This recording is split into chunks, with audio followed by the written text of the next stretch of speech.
ఓం గంగణపతే నమ ఐం సరస్వత్యే నమ దుందుర్గాయ నమ గాయత్రీ పరంబికాయ నమ ఓం నమ శివాయ శివాయ గురువే నమ క్రీం క్రీం మహాకాళికాయ నమ ద్రాం దత్తాత్రేయాయ నమ. యూట్యూబ్ ప్రేక్షకులందరికీ కూడా నమస్కారం అండి. నేను పాలభర్తి గురునాశర్మ, జ్యోతిషం వాస్తు సిద్ధాంతి. మీకంతా కూడా ప్రధానంగా చూసుకుంటే ఈ వార ఫలితాలంతా కూడా 17వ తారీఖు నుంచి ఈ వార ఫలితాలంతా కూడా మేనన మాసంలో ఎటువంటి ఫలితాలంతా కూడా మేషాది ద్వాదశ రాశుల వాళ్ళకి గ్రహస్థితి అనుకూలించిన వల్ల ఎటువంటి ప్రభావం అంతా కూడా పొందుతారు. ఎటువంటి మంచి ఫలితాలు పొందడానికి ఏ గ్రహానికంతా కూడా ఆరాధన చేయాలి, ఏ గ్రహం అనుకూలంగా ఉంది అనేది గోచార చక్ర ప్రశాంత్ అంతా కూడా తెలుసుకోవడం జరుగుతుంది. ప్రధానంగా మేనన మాసంలో 17వ తారీఖు రోజున మనకు అధిక మాసం అనేది పెట్టడం, ప్రధానంగా అధిక జ్యేష్ఠ మాసం అనేది పెట్టడం జరుగుతుంది. ప్రధానంగా ఈ 17వ తారీఖు నుంచి చూసుకుంటే ఈ యొక్క మేనన మాసంలో వార ఫలితాల్లో భాగంగా గ్రహస్థితి పెద్ద గ్రహాలు అనేది చూసుకుంటే సూర్యగ్రహం అంతా కూడా ఈ యొక్క మేషరాశి నుంచి వృషభ రాశికి మార్పు జరుగుతుంది. మరియు శుక్రుడంతా కూడా ఈ యొక్క మార్పు అనేది జరుగుతూ ఉంటుంది. ప్రధానంగా చూసుకుంటే మిథున రాశిలో శుక్రుడు బృహస్పతి సంచారం అనేది జరుగుతూ ఉంటుంది. ప్రధానంగా అంగారక మార్పు కూడా మేషరాశిలో మార్పు అంతా కూడా 45 రోజుల తర్వాత జరిగింది. ప్రధానంగా మే నెల 12వ తారీఖు నుంచి జరిగింది. ఈ గ్రహస్థితి అంతా కూడా స్థిరంగా ఉంది. కావున గోచార చక్రం అంతా కూడా చూసుకుంటే శని భగవానుడంతా కూడా మీనరాశిలో సంచారం చేస్తున్నారు. మరియు రాహు అంతా కూడా కుంభరాశిలో సంచారం జరుగుతుంది. బృహస్పతి అంతా కూడా మిథున రాశిలో శుక్రుడితో పాటు కలిగితో పాటు ఉన్నారు. మరియు కేతు సంచారం అంతా కూడా సింహరాశిలో సంచారం జరుగుతుంది. ఈ గ్రహస్థితి ప్రభావం వల్ల మేషాది ద్వాదశ రాశుల వాళ్ళకి ఈ వారంలో మీకంతా కూడా ఎటువంటి ప్రభావం అంతా కూడా చూపిస్తున్నాయి.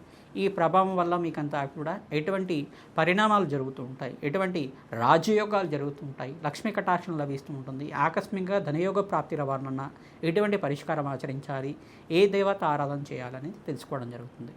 శ్రీమాత్రి నమ ద్రాం దత్తాత్రేయాయ. కుంభరాశి జాతకులకి ఏలినాటి శని ప్రభావంలో ఉన్నారు. కావున మే నెల మాసంలో 17వ తారీఖు రోజున ఈ రోజు నుంచి ఈ వార ఫలితాలంతా కూడా ఈ రకంగా ఉంటాయో తెలుసుకుందాం. 17వ తారీఖు నుంచి వార ఫలితాలంతా కూడా మే నెల మాసంలో కుంభరాశి జాతకులంతా చూసుకుంటే ఏలినాటి శని ప్రభావం అంతా కూడా మీకు ఉంది. కావున శనీశ్వర గ్రహదోష నివారణార్థం మీరంతా కూడా తిలలు దానం చేసుకోవడం యోగకరంగా ఉంటుంది. శ్రమతో కూడిన సంపాదన పెరుగుతుంది. ఆహ్లాదకరంగా బంధువులతోటి ఆనందంగా గడపడానికి ఆస్కారం ఉంటుంది. దూర ప్రయాణాలు చేసుకోవడం కోసం ప్రణాళికలు వేస్తూ ఉంటారు. పుణ్యక్షేత్ర దర్శనం చేసుకోవడం, అఖండ పుణ్యప్రాప్తి కోసం ప్రతినిత్యం కూడా దత్తాత్రేయ ఆరాధన చేసుకోవడం వల్ల లాభాలు గణించడానికి ఆస్కారం ఉంటుంది. దాన హోమాది కార్యక్రమంలో భాగంగా ప్రధానంగా శుక్రుడి ప్రీతికరంగా మీరంతా కూడా బొబ్బర్లు దానం చేసుకోవడం వల్ల మీకంతా కూడా రాజయోగ ప్రాప్తి రావడానికి ఆస్కారం ఉంటుంది. బృహస్పతికి ప్రీతికరంగా శనగలు దానం చేసుకోవడం వల్ల కళ్యాణ యోగం సిద్ధించడానికి ఆస్కారం ఉంటుంది. అఖండ లాభాలు గణించడానికి, శుభకార వ్యయం కలగడానికి ఆస్కారం ఉంటుంది. శుభకార్యాల కోసం ఖర్చులు విపరీతంగా పెరుగుతూ ఉంటాయి. మీకంతా కూడా బంధుమిత్రుల సహాయ సహకారం వల్ల లాభాలు గణించడానికి ఆస్కారం ఉంటుంది. దూర ప్రయాణాలు చేయడం వల్ల లాభాలు గణిస్తూ ఉంటారు. వ్యాపారంలో నూతన వ్యాపారంలో పెట్టుబడి పెట్టుకోవడం అంతా కూడా స్వల్పంగా వాయిదా వేసుకోవడం, మంచి గ్రహస్థితి మెరుగుపడిన తర్వాత మీరంతా కూడా నూతన వ్యాపారంలో పెట్టుబడి పెట్టుకోవడం వల్ల లాభాలు గణించడానికి ఆస్కారం ఉంటుంది. టెక్స్టైల్ రంగంలో వాళ్ళు, ఫిలిం ఇండస్ట్రీ వాళ్ళకి లాభాలు గణించడానికి ఆస్కారం ఉంటుంది. జ్యువెలరీ బిజినెస్ వాళ్ళకు కూడా లాభాలు గణించడానికి ఆస్కారం ఉంటుంది. ఐటీ రంగం, ఏ రంగంలో వాళ్ళకు కూడా అఖండ లాభాలు గణించడానికి ఆస్కారం ఉంటుంది. ప్రతినిత్యం కూడా ఎవరికైతే కనుక అఖండ రాజయోగ ప్రాప్తి కోసం ప్రయత్నం చేస్తున్నారో రాజశ్యామల యజ్ఞాతికలతలు ఆచరించుకోవడం, తద్వారా మీకంతా కూడా అఖండ రాజయోగ ప్రాప్తి రావడానికి ఆస్కారం ఉంటుంది. మహాలక్ష్మీదేవి ఆరాధనలో భాగంగా మహాలక్ష్మీదేవికి కనకదార స్తోత్రంతో కుంకుమార్చన చేసుకోవడం, మహాలక్ష్మీదేవి సహస్రనామాన్ని అర్చించడం, కుంకుమార్చన చేసుకోవడం, తామర పూలతోటి మల్లెపూలతో అమ్మవారిని అర్చించడం మాత్రం చేత మీకు ఆకస్మికంగా ధనయోగ ప్రాప్తి రావడానికి ఆస్కారం ఉంటుంది. మహాలక్ష్మీదేవి దేవాలయంలో మీరంతా కూడా అమ్మవారికి నూతన వస్త్రాన్ని సమర్పించండి, కుంకుమార్చన చేయించుకోండి, తద్వారా అభిషేకాది కార్యక్రమాల్లో పాల్గొనండి. తద్వారా అఖండ లాభాలు గణించడానికి ఆస్కారం ఉంటుంది. వారాంతంలో మంచి శుభవార్త వింటారు. అఖండమైన ఐశ్వర్య ప్రాప్తి కలగడానికి ఆస్కారం ఉంటుంది. హనుమతే శ్రీరామదూతాయ నమ నామాన్ని జపాన్ని ఆచరించుకోవడం, ఆంజనేయ స్వామి వారికి ప్రతినిత్యం కూడా తమలపాక పూజ ఆచరించుకోవడం, ప్రతినిత్యం కూడా ఆంజనేయ స్వామి వారి దేవాలయంలో ఈ 11 ప్రదక్షిణలు కానీ 27 ప్రదక్షిణలు కానీ ఆచరించుకోవడం మాత్రం చేత అఖండ ఐశ్వర్య ప్రాప్తి కలుగుతుంది. నవగ్రహాలకి అభిషేకాది కార్యక్రమాలు ఆచరించుకోవడం, రావి చెట్టుకి వేప చెట్టుకి అంతా కూడా చూసుకుంటే ఆ వృక్షరాజం దగ్గర అఖండ దీపారాధన, ఇప్పనూతో దీపారాధన చేయడం మాత్రం చేత అకాల కష్టాల నుంచి బయటపడడానికి ఆస్కారం ఉంటుంది. ప్రతినిత్యం కూడా ఈ యొక్క రావి చెట్టుకంతా కూడా 11 ప్రదక్షిణాలు ఆచరించుకోవడం మాత్రం చేత అఖండ ఐశ్వర్యోగం సిద్ధిస్తుంది. కుంభరాశి జాతకులకు విశేషంగా గోచారీత్యా ఏలినాటి శని ప్రభావం ఉన్నప్పటికీ కూడా రాజయోగ ప్రాప్తి రావడానికి శనీశ్వర గ్రహ ప్రభావం వల్లనే జరుగుతూ ఉంటుంది. శని గ్రహానికి ప్రీతికరంగా తిలలు దానం చేసుకోవడం, బ్రాహ్మణోత్తుకంతా కూడా కూష్మాండ దానం చేయడం, స్వయంపాక దానం చేసుకోవడం మాత్రం చేత శనిగ్రహ దోష నివారణ అవుతుంది. ఏలినాటి శని ప్రభావం తగ్గి అఖండ ఐశ్వర్య యోగం అంతా కూడా సిద్ధించడానికి ఆస్కారం ఉంటుంది. ఓం గంగణపతే నమః. ప్రధానంగా మేషాది ద్వాదశ రాశుల వాళ్ళకి మే నెల మాసం 17వ తారీఖు నుంచి 23, 24 తారీఖు దాకా ఈ వార ఫలితాలంతా కూడా విశ్లేషణ చేయడం జరిగింది. ప్రధానంగా మీకంతా కూడా చూసుకుంటే గోచారరీత్యా గ్రహస్థితులంతా కూడా స్వల్పంగా కాలసర్ప దోషంలో ఉన్నాయి కావున ప్రతినిత్యం కూడా సుబ్రహ్మణ్య స్వామివారి ఆరాధన చేసుకోవడం, మేషాది ద్వాదశ రాశుల వాళ్ళు ప్రతినిత్యం కూడా అమ్మవారి ఆరాధన చేసుకోవడం, దేవీ ఖడ్గమాల స్తోత్రాన్ని పఠనం చేసుకోవడం, దేవి భాగవతాన్ని కూడా పారాయణం చేయించడం మాత్రం చేత కార్యసిద్ధి కార్యజయం కలగడానికి ఆస్కారం ఉంటుంది.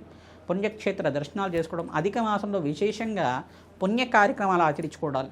ప్రధానంగా ఎవరైతే పుణ్య కార్యక్రమాలు చేస్తూ ఉంటారో పుణ్యక్షేత్ర దర్శనాలు చేసుకోవడం, నదీ స్నానాలు చేసుకోవడం, పుణ్యక్షేత్ర దర్శనాలు చేసుకోవడం, సముద్ర స్నానం చేయడం మాత్రం చేత అఖండ లాభాలు గణించడానికి ఆస్కారం ఉంటుంది. కొన్ని పనులు చేయకూడదని చెప్పేసి అంటారు. అధిక మాసంలో కొన్ని పనులు చేయకూడదు అంటారు. అవి చేయకుండా ఈ ఒక పుణ్యమైన కార్యక్రమాలు చేయడం వల్ల అఖండమైన పుణ్యప్రాప్తి కలుగుతుంది. గోమాత సేవ చేయడం, గోశాలలో గోమాతకు నిమిత్తం అంతా కూడా గ్రాసాన్ని సమర్పించడం మాత్రం చేత అఖండ రాజయోగ ప్రాప్తి కలగడానికి ఆస్కారం ఉంటుంది. ప్రతినిత్యం కూడా గోమాత సేవలో భాగంగా పచ్చిగడ్డినంతా కూడా, పచ్చిగా అంటారు, పచ్చిగడ్డినంతా కూడా మీ చేతితో పట్టడం మాత్రం చేత మీరు గోమాత సేవ చేసుకోవడం మాత్రం చేత అఖండ రాజయోగ ప్రాప్తి కలగడానికి ఆస్కారం ఉంటుంది. కూష్మాండ దానం, తెల్ల గుమ్మడికైనంతా కూడా బ్రాహ్మణత్వం దానం చేయాలి. ఎవరైతే వారాంతంలో మంచి గుమ్మడికైనంతా కూడా బ్రాహ్మణత్వం దానం చేస్తుంటారు, విశేషంగా అప్పుల బాధల నుంచి బయటపడాలనే సంకల్పంతో మమ జాతకరీత్యా చంద్రలగ్నవశాత్తు స్థితాః సర్వగ్రహదోష నివారణార్థం అనే సంకల్పంతో శీఘ్రమేవ అనంత ఐశ్వర్య ప్రాప్త్యర్థం అనే సంకల్పంతో మహాలక్ష్మీదేవి స్థిరనివాసం అనే సంకల్పంతో విశేషంగా కూష్మాండ దానం చేయడం మాత్రం చేత అఖండ ఐశ్వర్యోగం సిద్ధించడానికి మేషాది ద్వాదశ రాశుల వాళ్ళకి ఈ వారాంతంలో విశేషంగా అఖండ ఐశ్వర్యోగం సిద్ధించడానికి ఆస్కారం ఉంటుంది.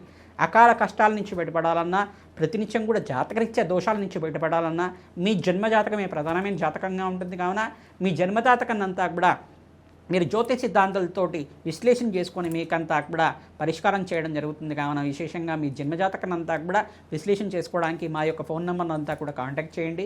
తద్వారా ఐశ్వర్యయోగం సిద్ధిస్తుంది, సకల గ్రహదోష నివారణ అవడానికి ఆస్కారం ఉంటుంది. మా యొక్క ఫోన్ నెంబర్ అంతా కూడా స్క్రీన్ మీద కనబడుతూ ఉంటుంది. ఆ ఫోన్ నెంబర్కి మీ జన్మజాతకం అంతా కూడా వాట్సాప్ చేయండి. అపాయింట్మెంట్ తీసుకొని మీరంతా కూడా జాతకాన్ని విశ్లేషణ చేసుకుంటే కనుక వేద జ్యోతిష్ ప్రకారంగా మీకంతా కూడా పరాశర సంహిత ప్రకారంగా మీకంతా కూడా జాతకాన్ని అంతా కూడా విశ్లేషణ చేయడం జరుగుతుంది. ఋషిప్రోక్తంగా జాతకాన్ని అంతా కూడా విశేషం జరగడం జరుగుతుంది. మీకంతా కూడా జాతకరీత్యా ఎటువంటి దోషాలు ఉన్నప్పటికీ కూడా తగిన పరిష్కారం చెప్పడం జరుగుతుంది. శీఘ్ర ఫలితాల కోసం మీరంతా కూడా సంప్రదించండి. తద్వారా అఖండ ఐశ్వర్య ప్రాప్తి కలుగుతుంది. హనుమతారాధన విశేషంగా చేసుకున్న వారికి మీకంతా కూడా అఖండ లాభాలు గణించడానికి ఆస్కారం ఉంటుంది. హనుమతే శ్రీరామదూతాయ నమః నామాన్ని జపాన్ని ఆచరించండి. ప్రతినిత్యం కూడా ఆంజనేయ స్వామి వారికి సింధూరాభిషేకాది కార్యక్రమాలు ఆచరించుకోవడం, నాగవల్లి దళార్చన పూజ చేసుకోవడం, అరటి పండ్లతో స్వామివారిని అర్చించడం మాత్రం చేత సకల గ్రహదోష నివారణ అవడానికి ఆస్కారం ఉంటుంది. హనుమతే శ్రీరామదూతాయ నమః.